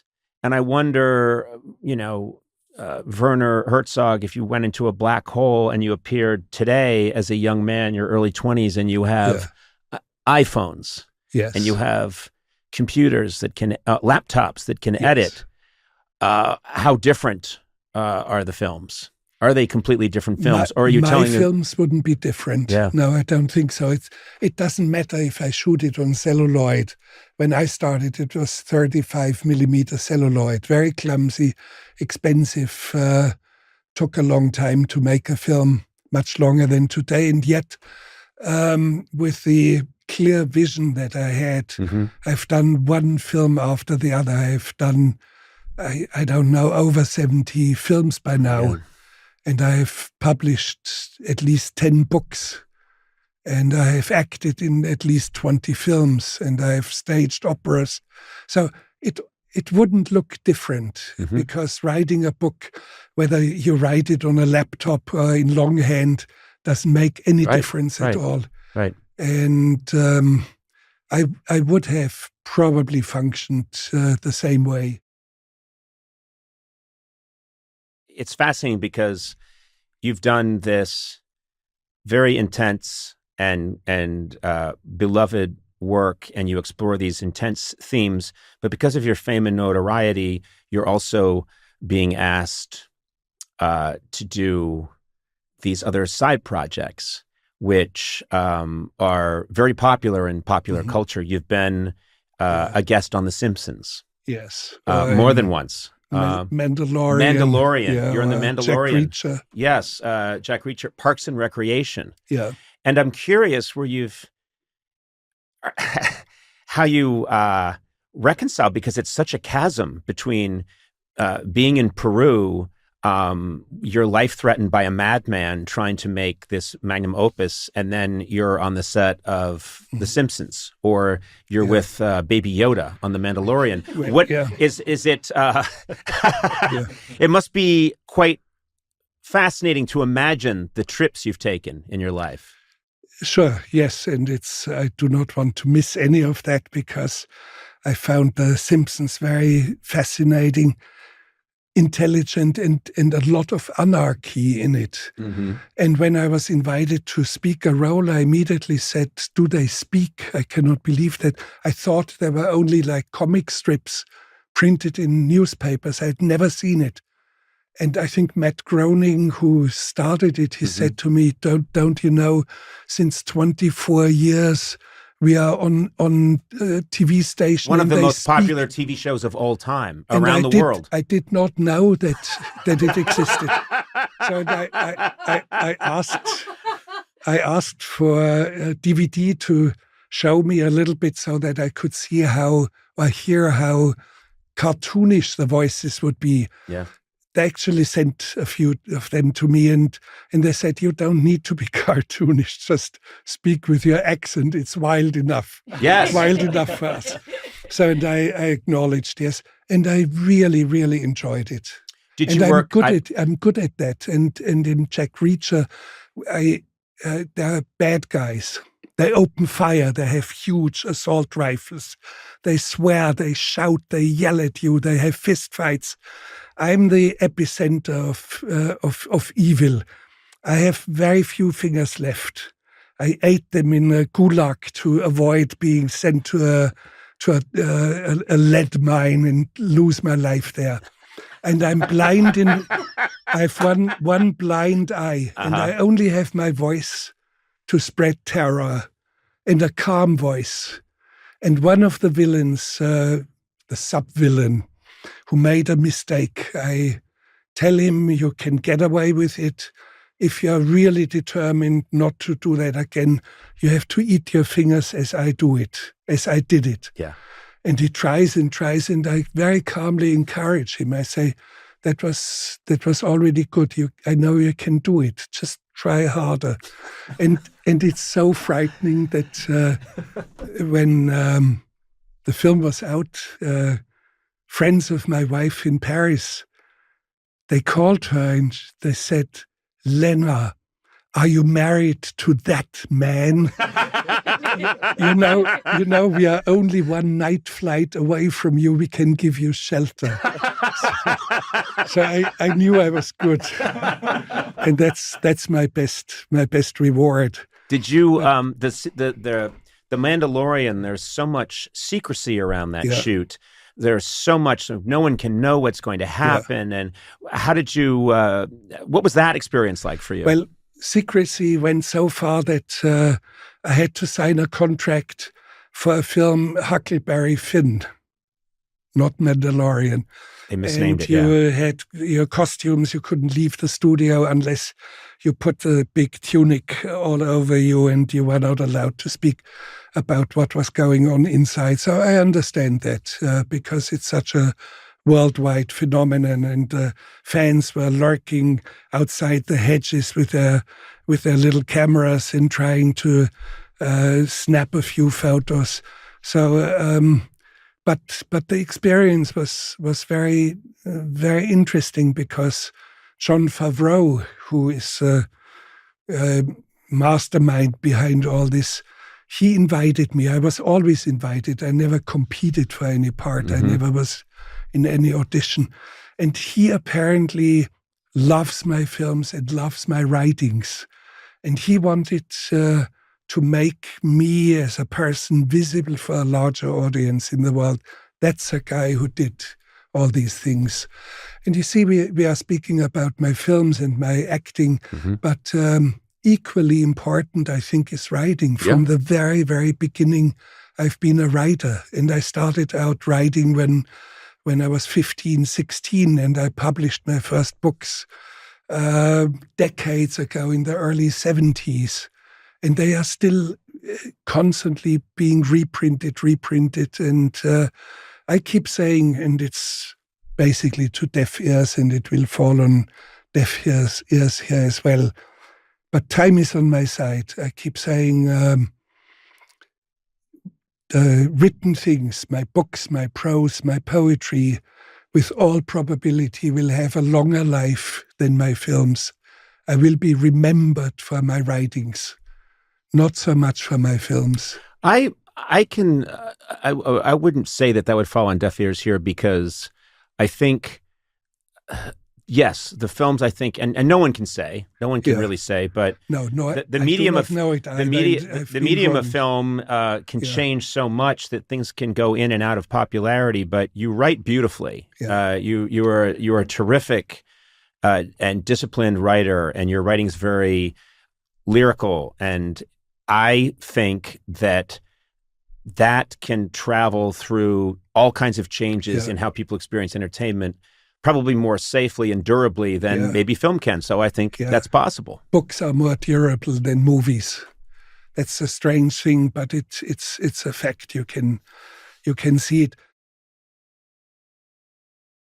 It's interesting, because I've been thinking about all of your work, and comes up so often for me, and this is my interpretation, and so much, there's been so much discussion of your work, but there's an iron will that you have. And I'm wondering, with these film productions, which are, impossible to pull off. You're in the jungle. Things are collapsing. Your main actor, Klaus Kinski, wants to murder you. You want to murder him. It all sounds impossible, and yet you always keep going. And I'm wondering, is that move a ship over a mountain? In Fitzcarraldo, you have to move a ship over a mountain, and you've made work about how difficult the work was. There are documentaries about how impossible the project is. And what I keep coming back to are a couple of themes, and one is will, iron will. And I'm wondering, was that something, in your opinion, is that in your soul, or was in your genetics, or was that something that somehow was the product of having so little growing up? I think it's not a correct description to point at iron will, because you can dissuade me from my will with a real good argument. And I do the doable. I really do the doable. I knew I could move a ship over a mountain in the jungle. Okay. It can be done, and I knew I would be able to do it, although nobody believed in it anymore. And you become very solitary when there are 800 people around and nobody believes in it. And the next town where you can buy a torchlight battery is 800 kilometers away. So you become very solitary, but it's not, I wouldn't call it iron will. It's a very, very clear vision. Yeah. Okay. A very deep vision in me. And I knew moving a ship over a mountain would be a great metaphor, something like Moby Dick. Yes. Yeah. The white whale, something embedded very deep in our soul, in our collective soul, probably. And I can articulate it. And all of a sudden, everybody understands it. Although I must confess, metaphor for what I cannot explain. Well, everyone can have their own interpretation. because it's better that way. Yeah. We've all, whatever, in our lives, we've all pulled a giant ship over a mountain. Sure. And when I say that, I mean we've all battled with something that most people thought, well, that can't be done. Yeah. I'm curious if, when I look at your work, I think, did you have, you seem very solid the whole time, even during all this insanity and chaos, you seem very solid. And I think, do you have a good mask, a good poker face, or did you feel true despair? If there's only a mask, it would get cracks and it would become visible that it's only posing. Right. You have to have it in you. Yeah. And so what can I say? It has carried me that I'm just myself, and essentially myself in many of the situations. There's another theme that you love to explore, which is madness. And it comes up again and again and again. And I was noticing it even came up in so many of your films. There's that line between someone being obsessed and have they gone mad? Have they lost control of themselves? You've worked with people who could clinically be called mad, if that's a real clinical diagnosis anymore. When you did your documentary Encounters at the End of the World and you're in Antarctica, I remember very clearly there's a scene where you're looking at the penguins and you start to wonder, have they gone mad? Or at least one. At least one. Has there one penguin gone mad? But I thought, well, Werner Herzog went all the way to Antarctica and he's looking at penguins and he's still wondering about madness. Is it right that is a true, that's a theme that you like to try and mine or explore? Yes, it's not only madness, but a state where we can be out or beyond ourselves, like an ecstasy, like religious mystics in the late Middle Ages. Or it could be a penguin. I asked a penguin researcher and I was told he has not spoken to anyone for 24 years. So I said, I will be the first one. And I tell him some things that he has never heard. Why do, for example, species of ants create colonies of slaves of some sort of lice that they milk for droplets of sugar? Why is that? And why does a chimp not saddle the goat and ride off into the sunset of Death Valley or Monument Valley? Yeah. Why does this happen? Is there insanity among animals, not only among people? Is there insanity among penguins? Some, because I observed a penguin that marches right into the continent, and it's 5,000 kilometers of ice and mountains. And there's no way to turn the penguin around. You can do that. And you shouldn't do it, by the way. But you can turn it around. It will immediately, stubbornly march into his death, into the interior of the continent. Not to the water, not to the colony. So what is going on? I've been fascinated by this. There was a revelation in the book that I found interesting because you're such a thoughtful person. I don't think your mind ever shuts off. You don't believe in therapy. You don't believe in analysis. I'm very cautious about it because it hasn't done no good to no one. I think it's one of the monumental mistakes of the 20th century, among many others. The big social utopias, communism, fascism have led to incredible disasters, overpopulation of our planet, and you just name it, destruction of what nature is. All of that started really in the 20th century.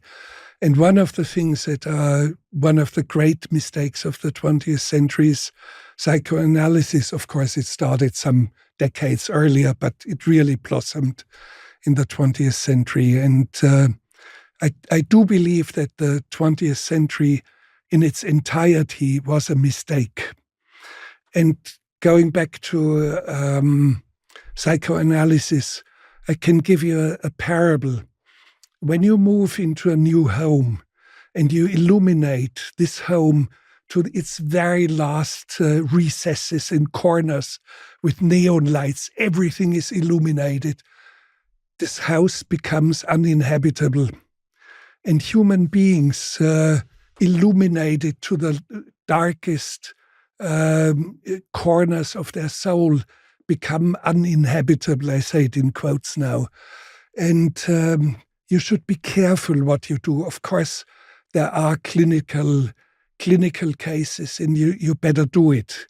But this mass phenomenon, to think that everything in your inner balance and in your soul and in your emotionality and so will be solved by psychoanalysis, I do not think it is a good approach. It's funny because I think it's a byproduct of this obsession, and you live in Los Angeles, so you see this now. In the 21st century in Los Angeles, there's just this obsession with, I want to eat all the perfect foods. I want to make sure that I get all the perfect treatments. I want to achieve this perfect state of balance. Yoga classes for 5-year-olds. Well, they bend so easily. But I'm the great defender of Los Angeles. Everybody chuckles and says, I love Los Angeles too.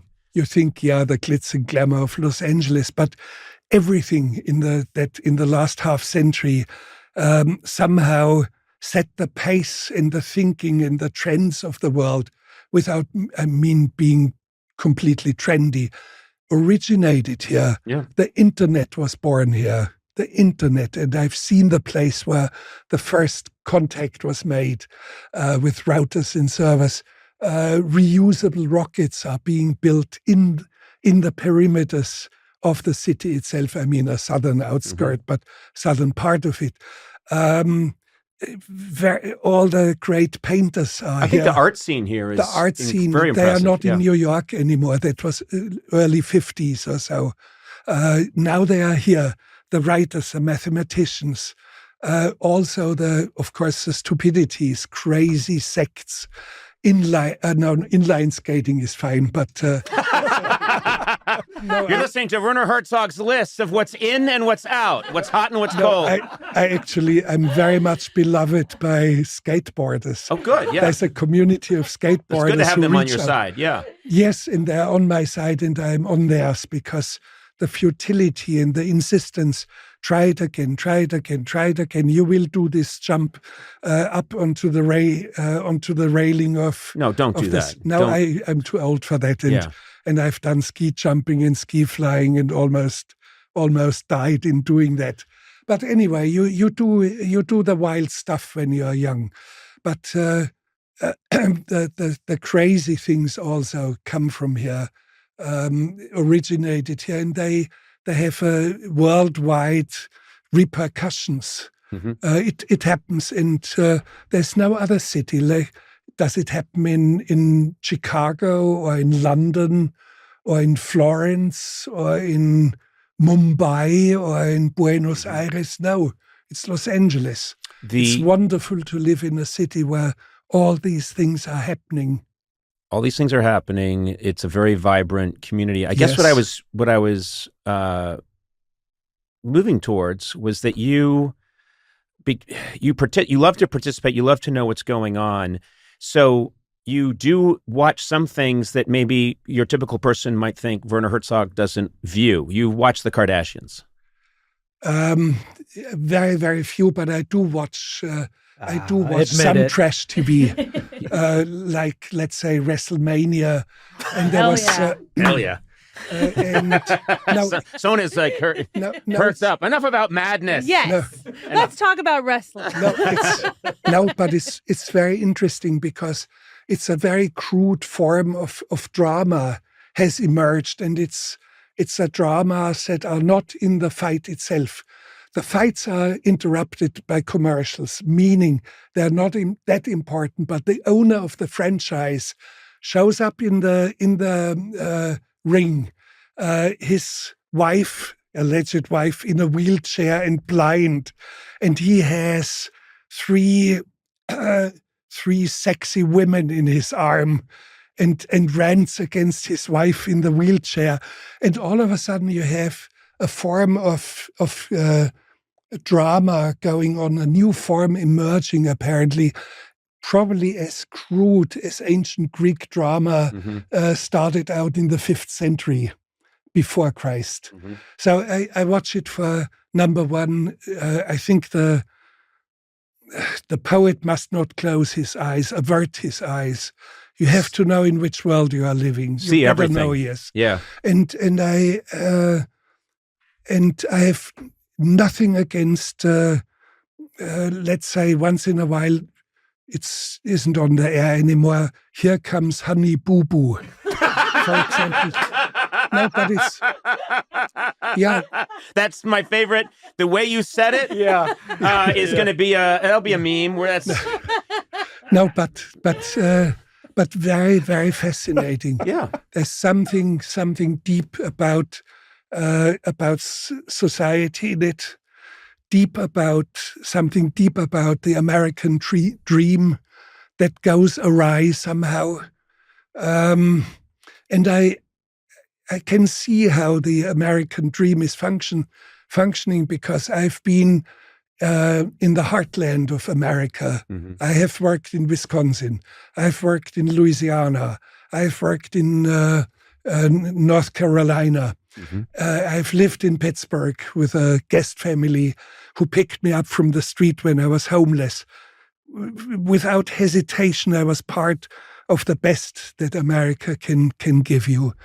And so I think much of the political chasm between left and right is due to the neglect of the center, the heartland of America. People say, they're the flyovers, but they live in Boston or in Seattle or in Los Angeles and New York. And I ask, have you ever been in Wisconsin? No, but I have worked there. So, and I find it an outrage that some of the best of America, very good people living there, of course, underrepresented in the media, with much less access to education, underpaid, without that open access to the American dream. And this is why you have such conflicts now. Yes, I agree 100% with what you just said. I think there's a condescension. There's a condescension among the elites. All, yes. No, there's a condescension. They're wonderful people, and I am very much in favor of looking at them. And I don't know, where did you grow up as a... I grew up right outside Boston. So outside of Boston, but many people who are here in the film industry grew up in Kansas or in Minnesota or in wherever, Arkansas. I say, why don't you contact your old school buddies? Tell them what you are doing and be interested in what they are doing. What are they thinking? What are they doing? Put them on your radar. Let them know they are around there and you like them. And you like Arkansas and you like Wisconsin. And do they do it? No. Unfortunately, very few. No, I cannot give you statistics, but much of what I'm saying now is disappointing. Yeah. Los Angeles is not a disappointment. I lived in San Francisco for a few years, and I said, no, I have to move. And I talked to my wife. We have to move to the city with the most substance. And it was immediately clear, Los Angeles. I want to make sure we talk about what you're up to now, because this project is so cool. It's spelled, it's Seasons, but it's SZNZ. Yeah, so it's called Seasons, and there's spring, summer, autumn, and winter, and each one comes out on the first day of its respective season, and together they kind of all add up to something that feels like a whole. And each album has a primary emotion. Spring is optimistic. Summer is angry. Autumn is anxious. Winter is sad. Each album has a primary genre. So spring is supposed to sound kind of like Island in the Sun. Summer is supposed to sound like alternative 90s rock. And autumn, which is about to come out, is like dance rock, Franz Ferdinand, is that sort of thing. And winter is like 90s singer-songwriter, Elliott Smith, that kind of thing. That is such a great idea. Amazing. That's an amazing wow. idea. Thanks. No, I mean, No really, one's I ever mean, said that.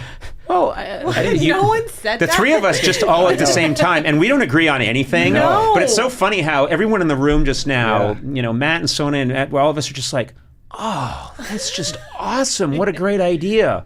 That really is. What inspired you? Well, it all started with Dropbox because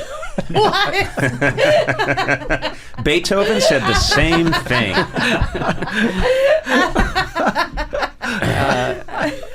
I just every day I just write, and I don't think about where a song is going to go. I don't. It's just whatever sounds cool to me in the moment. But because of Dropbox, I would just sort them into these different folders, and well, this sounds kind of like dance rock, so I'll put it in this folder. Or this one sounds like 90s singer-songwriter, I'll put it over here. And everything was just all nice and neatly sorted, and everything had a home. And I didn't have to worry about, well, we're making this kind of album this year, so everything has to fit a particular sound. It just went to whatever folder it actually belonged in. And then I started thinking, like, well, what can I do with all this? How can I tie it together, or should I make 4 different albums, or what? And somehow I remembered of all these 4 seasons, and well, there's 4 seasons, and yeah, maybe we can kind of tie it together under that umbrella. And so you release one. Is the whole project done now, and you're just waiting to release them in time, We're kind of doing it in real time. So we just turned in autumn, and it's going to come out. And obviously, what is it? September 21st. Yeah. So it's a very last minute, and for the fans, it's been fun to watch it all happen in real time. Watch Weezer scramble to meet the deadlines. Did you find that you were angry when you were making summer? I was definitely anxious when I was making autumn. No, yeah, I did feel. Maybe I was just noticing it because it was on my mind, but I have felt those emotions as I was making each album. I'm a little worried about winter now. Yeah, you're gonna get sad. Yeah. We're just starting that one now. I could come by with like an ice cream cake. Oh no! Well, but I need to be sad. Yeah. With an ice cream cake. Well, it's not going to be a good. Here's the thing: it's not going to be a good ice cream cake. Oh, okay. It'll just make him more sad. Yeah, and it's going to say "I hate you" on it. That's a terrible idea. Well, it's going to make him sad. You didn't let me finish. God, these guys jump in whenever I think I have a really good idea. They totally screw with me. It's not right. What's interesting to me is that on Justified, you were not supposed to be a recurring character, in Justified. And what's amazing is that only made sense to me later on, because in the first episode with you, Tim Oliphant, famously at the end, towards the end of the episode, shoots you, and it looks like he shoots you right through the heart. And then later on, they go, "He's okay." And I thought, oh, he shot you in the non-vital part of the heart? And I mean, when you looked at it later on, it was because they looked at you, they looked at you and the dailies and everything, and they said, we can't let this guy go. Yeah. But you didn't get shot in the arm, you didn't get shot in the throat. No, you got shot through the heart at close range. And then the next episode, well, I'm pretty sore about that. I think they filmed this. I mean, if I remember it correctly, they added this scene for the top of episode 2. I think. Don't forgive me if I'm wrong. Where I think Nick Cersei and Raylan are having a conversation or something like that. But I'm just being ferried out on a gurney. Like that's where he says he made it, and I'm just there's a hole the size of my fist in your heart. It's a big gun. He had a big gun. But they got you to a really good hospital on that country road. Yes. I mean, you've played so many great characters, but in The Righteous Gemstones, I feel like the minute I started watching that show, and then you showed up, and I remember not knowing you were going to be in the show for some reason. And the minute you show up, I thought, you can't do The Righteous Gemstones without Walton Goggins. You have to have him. Did I tell you the story about the David Gordon Green was directing that episode, and the very first time you meet Baby Billy, he's in a bathtub. Oh, I know this. He's in a hot tub. Hot tub, bathtub outside, looking out at his land, looking out over his empire. Yeah, and at some point in the scene, he stands up, and he's fully naked, and there it is. The viewer sees. Sees everything, and then he turns around, he puts on his bathrobe, and then steps out of the bathtub. Well, they called in a body double to do that. Yeah, who was 76, 78 years old, something like that, to be in the tub, right? And they flew him in from Chicago, and I'm like, how did you? What's the audition process? You couldn't find him in South Carolina? Really? You had to go to Chicago? So he comes in and I meet him. You had to go to Chicago to find a dick? Yeah. This guy's top of his game, though. You have to understand. Top of his game. Stick guy. Yeah. And I met him on that day, and he was dressed like me, kind of looked like me, and I'm thinking like, who are you? He said, I'm you. I'm your body double. I'm standing in for you. And it's like, oh, okay. Cut to the show comes out. There it is. And I get a phone call from this friend of mine who says, oh my God, Baby Billy Freeman, I can't stand it. I love it so much. And can I just say how good your body looks? And I said, what the fuck are you talking about? He's 76. He's 76 years old. You think that's my fucking body?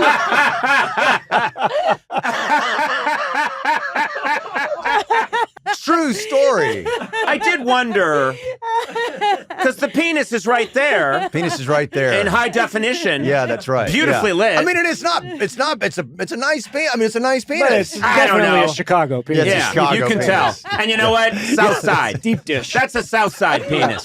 Deep dish, South side. That's a White Sox penis. That's not a Cubs penis. It does not have a Southern accent. Yeah. Oh, very, very Yankee. What's going on here? What are we doing here down south? Penis, shut up. You're ruining it.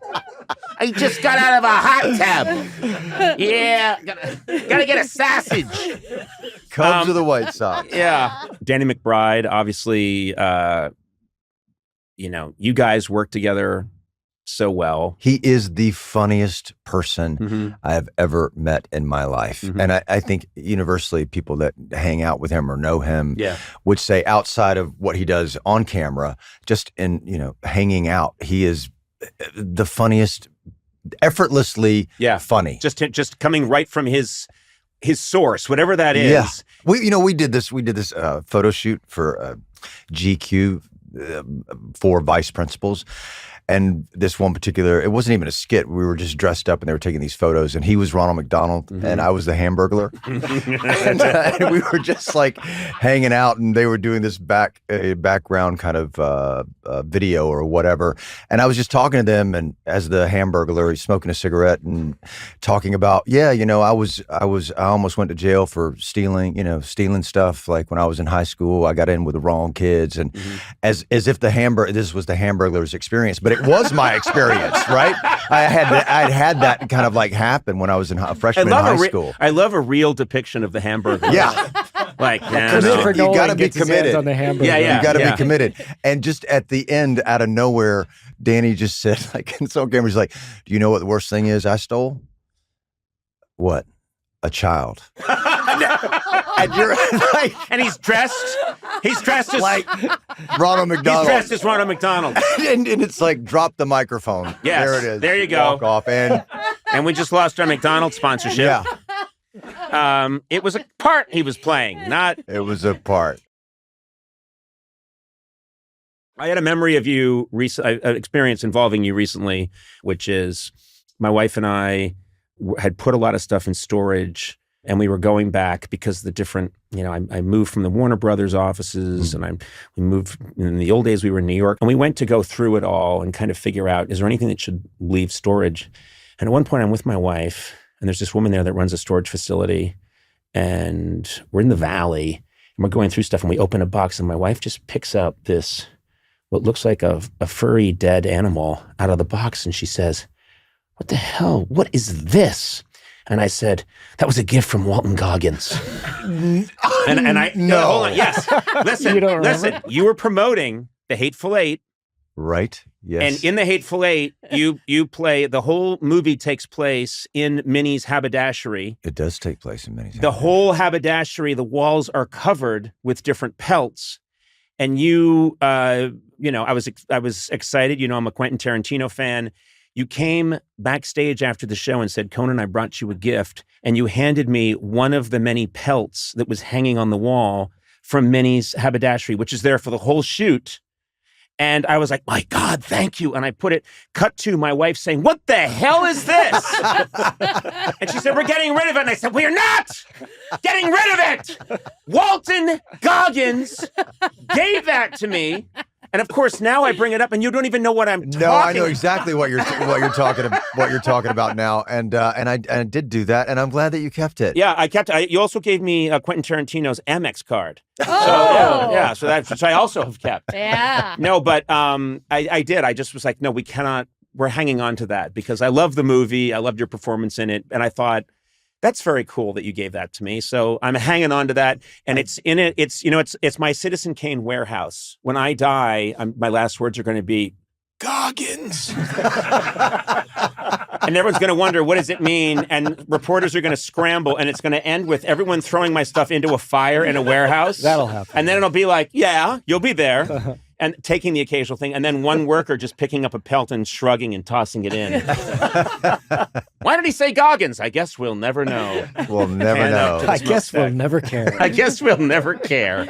Because but anyway, that was a really nice memory I had. Jennifer and I, at the as they do when a movie is wrapping, more often than not, the production will put up a sale, right? Like the things that people may want to get money back for the studio that's paying for it. And we both kind of looked at each other and asked for the catalog before it kind of came out. Yeah.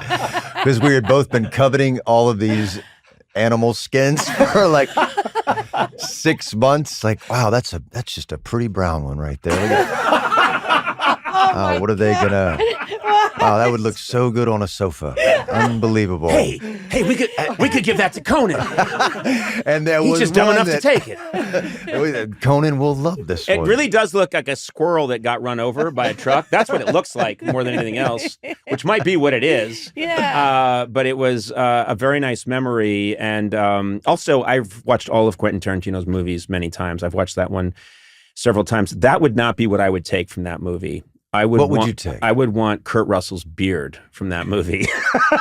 Yeah. I'm guessing it's real because Kurt Russell seems like a guy that could have grown that beard maybe in 2 days. Yes, in 2 days, yeah. But God, It's the best head of hair, too. Jesus Christ. God, his hair is so... It is. It is I amazing. hate him Yeah. and his hair. He is... You know, there was. Can I tell you one really quick story? Yeah. Is it about his hair? Yes. Well, it's not even about a hair. It's just kind of a segue to a moment, just to a memory, because so much of that was it was exhausting for everybody there, and it was extremely cold, and it was just hours upon hours in this room that Quentin had set to a certain temperature. And because he didn't, want to manufacture these breaths, he wanted them to be real. He also said, I made the room really, really cold so I would work faster. Oh. But he just kept wearing bigger jackets. Cheater. And there was one moment where we would all kind of sit and huddle in a corner, and all of us and just confer in this one part of the bar right there. But there was one moment one night where everyone was so tired, and Kurt was just, like I say, seeing things, because we all saw things being up that late. And I saw him having a conversation with a chair. And I just talked to Sam. I said, "Look at him, man. What do you think he's saying to that chair right now?" It was like this. drug-induced insanity. Well, that cast, like you, Tarantino-induced insanity. Samuel L. Jackson, Kurt. I mean, it's just incredible. What an insane cast. It was a dream of a lifetime. Conan. Yeah. It really, really was. And Madsen and Tim Roth and all of them. It's really, and we're still, I mean, what has it been? 8 years or something like that. And we just texted, I don't know, the other day we text about like once a month or something like that. Somebody will reach out and say, where are the haters? What are they doing? And it's just the cast. And that's so cool. The Hateful Eight. It's all you're the haters. Yeah, it's the hater board. That's what we call it. And still, we started it when we were in production, and it's still going strong. 8 years later. I mean, I did an event. This was when I first got to CNN and did United Shades, there was like a Hollywood reporter roundtable, reality television roundtable. And this was years ago, and you'll know how it was years ago. They called me to do it, and they said that Tony Bourdain was going to be there. And I was like, oh, well, I'll definitely do it because I hadn't met him yet. I'd had the show in United Shades for a year. And I was like, great, I get to hang out with Tony. I haven't met him, and I've been a fan of his since before I had the show. And then I got there, and it was a bunch of other reality television people. And I got there, and Tony is standing on the corner talking to the publicist from CNN, and she's this little tiny lady, and he's this tall guy, and she's like pointing in his face, like clearly like sort of like browbeat, like looking like a teacher talking to a student who just failed, and I expected more of you. And he just sort of looks like, And then I walk up like, hey, man. He's like, yeah, I got to go. And he leaves. And then I walk in, and he just does it. So he doesn't do the event. And I walk in, and she's like, he had some previously scheduled business. And I'm like, I can tell a lie when I hear it. And then I walk into where we're recording the interview, and I walk past like the green rooms and has everybody's name on a piece of paper. And one of them says Kris Kardashian. And I was like, oh, shit. Because I knew he hated the Kardashians. And I'm like, he left because Kris Kardashian, because I didn't know Kris Kardashian was going to be there either. And I think she got booked at the last minute, and he's like, I can't sit at, and I found out he was like, I can't sit at a table with a member of the Kardashian family. Wow. Right. And he just walked out. He just bounced. And I thought it was one of the greatest things of all time that I would, even now. Wait a minute. Greatest things of all time. All time. My list of greatest things of all time. I want to hear the other greatest things of all time. I bought cereal this morning. The almond milk to pecan ratio. I think I really nailed it. I have a bunion on my foot that's healing up nicely. Wow. Yeah. So these beat the discovery of fire as a way to, okay. I wasn't there for that, so maybe it wasn't that great. I saw Anthony Bourdain leave a CNN publicist because he didn't want to stomach Kris Kardashian. I saw that happen, and I was like, that dude knows who he is, and I wish I had that much integrity. Anyway, I'm going to go in there and talk to Kris Kardashian. And at the end of this event, it was like me, RuPaul, her, some other people, Leah Remini. Kris Kardashian gave everybody gift bags. Which I was like handed everybody and it was. Wait, and she's just invited? I mean, she's not hosting the thing. No, she's not. She really just showed us all up to go, you didn't bring a gift bag? Wow. I brought gift bags, and she had gift bags of like whatever Kylie's new lip kit was. Well, wait, that's not really a gift bag. I mean, it was makeup that was hard to get. Yeah, my father has a brick business. Here's a brick. It's got the name of my father's brick business on it. I still had not ever seen anybody hand out random gift bags that weren't a kid's birthday party or a wedding. So I was pretty impressed at the time. And she was like, give this to your wife. And I was like, how does she know I have a wife? Like, do you have a dossier? Like, why do you? Oh my God. So on this show, have you shot your segments yet? Do you know what your segments are going to be? And yeah, we shot them in last August in, like I said, in Alabama and Florida. Did you get to be in on what, I know they're not really pranks, but what these scenarios would be? I got to sort of like guide them and sort of like put my 2 cents in, and it's funny when you watch the show because John Quinones is really like managing the show over his like on a device, like tell them to say this, and I'm watching the show in real time, like, oh, don't do that, that's it. Like I'm really like I'm watching it like a viewer, and because my dad's from Alabama, I felt really like connected to like don't embarrass me, Alabama, because as we all know, Alabama is good for embarrassing itself. So, right. And I was really like, I can't put Alabama on television and have Alabama look bad and then still go visit my dad. So I was really in, so I got to like really like help sort of craft some of these things and also really be a part of when Alabama looks good, I'm like, it's like they scored a touchdown. I'm like, yeah, Alabama doesn't look shitty, because Alabama really that's goes, on the license plate, by the way. Yeah. Alabama goes way out of its way. That's their motto. Yeah. Alabama often goes way out of its way to look shitty. So I was nervous about it, and I've been texting people in Alabama like, can I still come home? Can I still walk around? Yeah. How old were you when you left Alabama? I mean, I've been going my whole life, so I never like I used to go every summer. I used to and I lived there for 2.5 years, but I've never like lived there for a whole period of time. Am I wrong? I would feel like summer would be the time to take a break from Alabama. Well, that's got to be brutal. My mom felt summer was the time to ship her son off to Alabama so she could enjoy her summer. Oh. That was how my mom was like, go visit your dad so you can connect with your dad. And so I grew up thinking that my mom should be very close to the equator. Yeah. I grew up thinking my mom never had a social life, and she's like, no, I did that in the summers. That's when I was out doing fun things, is when I would send you to your dad's in Alabama. So yeah. Were you an only child? I'm an only child. Oh my God. Yeah. Okay. Yeah. I can't. I don't know. I can only imagine. And trust me, as a child, I spent a lot of time imagining. Whenever I find these sad only children who are like, I wish I had. I'm like, I had none of that. I was so happy to be an only child. I feel so like. I feel like you get to have your own thoughts. You get to think your own things. You get to do your own thing. Like I have 3 daughters, and they're always just fighting about nonsense. And I'm like, and sometimes I'm like, I say to my middle kid, yeah, it was great to be an only child.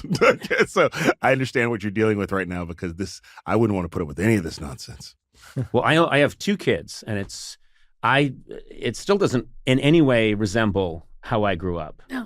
Because there's, a level of sanity, civility, order. And I love my parents. They did a great job, but there was just, when you have a child every 4 months. Well, plus we have a 5-year-old. We have a 5-year-old who wasn't born during COVID, but she was 1 when COVID started. So she's really like I said, she's feral. She does not understand polite society. We had to when we dropped her off for the first day of kindergarten, we had to give a list to the kindergarten teacher, like, she doesn't really do clothes every day. She's not really into sometimes she barks, it's just, but good luck. So someone told me that's a real phenomenon.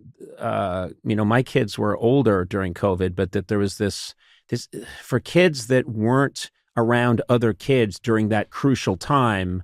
Mm-hmm. They have like sharpened incisors and long fingernails. And prehensile tails. They're like, no, she's like, the other day we were in the car and she's feral. She's like, argh! Like she'll growl. It's like, and so my wife said something to her like, oh, you're really acting like a baby monster.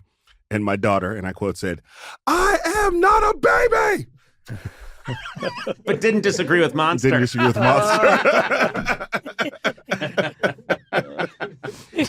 Conan, you're a redheaded asshole. I'm not really a redhead. Yeah. I'm a strawberry blonde. What about asshole? Carry on.